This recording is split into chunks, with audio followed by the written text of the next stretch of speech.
of you here have used the word kwe on others? Can I see a show of hands? I did.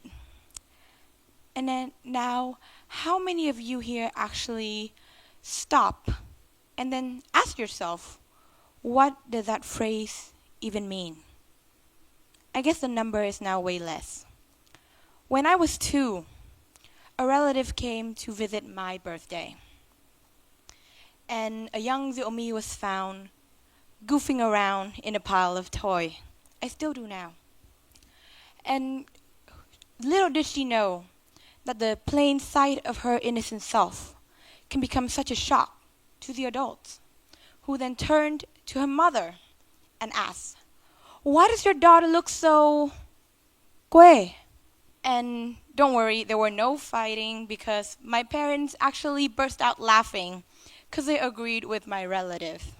Witnessing such cheerful sight, my innocent self walked toward my mom and asked her, "Mom, does kwe means beautiful? And who want to break a little girl's heart?" So she smiled, she nodded, and she said, "Yes, darling, kwe means beautiful." I didn't think much about it at that time since I was only 2. But as time passed by, the more I grow, the more I learn about this particular word. In a natural way, I understand it's not something for me to be proud of. So I twist, I turned, and I completely deformed myself into anything but kwe. The definition of the word itself, kwe means hometown or root or the countryside, but the idea of it is a little bit different. It generally means people from rural area. It was first created when urbanization started in Vietnam, and now suddenly people need a word to separate the two groups, one from the city and one from the countryside.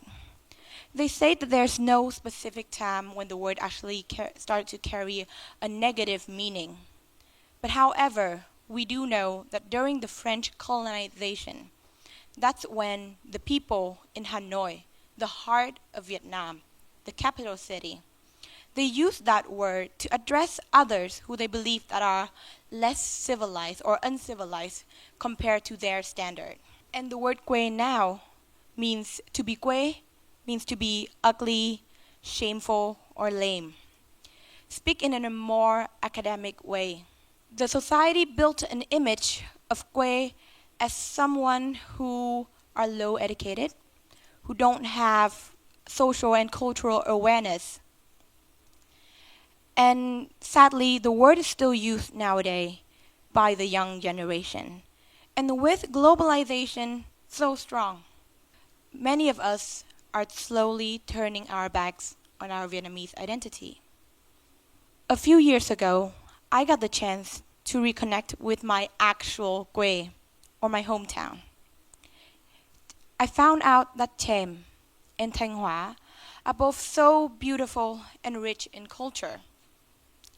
In my family altar in Thiệu Hóa, Thanh Hóa, there's this giant family tree of 15 generations, root all the way back to the king of the later Lê dynasty.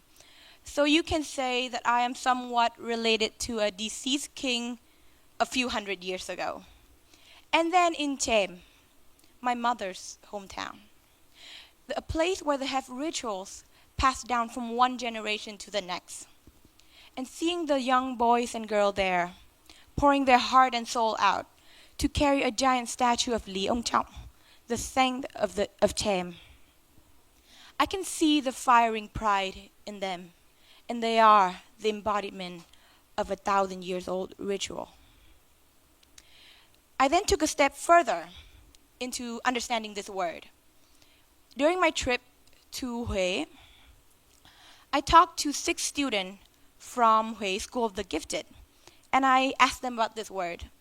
And some of them actually agreed with me, and they say they would never use this word on others, and they won't say it in that manner.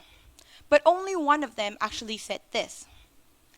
That definition of the word quê, the horrible meaning that has been twisted by the society, does not exist in her mind.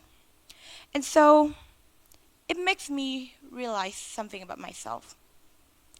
It is not how you said it or who you said that word to. The most important thing is how you think when you hear the word Kwe, your own concept of Kwe. You need to ask yourself, what do you think when you hear the word Kwe? Is it the magnificent beauty of the Red River or an endless field of rice? We need to ask another question. Is disliking other Vietnamese identity somehow means that you are educated or you have social and cultural awareness? The answer is a simple no. Before making any changes to the world, we need to embrace our Vietnamese identity first. The most important thing about myself is that there's only one unchangeable thing, which is I am a Vietnamese and I'm proud of it. Even though I'm standing here giving you a speech in English, already showed the influence of other culture in me, I can still remember one thing that I'm proud the most, that I am a Vietnamese. I want you all here to hold and to treasure the idea of Kwe as my 2-year-old self. Kwe means beautiful. Even though I lost it for a while, but I found my way back to my Kwe. And so, I want you all, today, when you walk out of the door, please share to others and proudly say that I am Kwe. Thank you very much.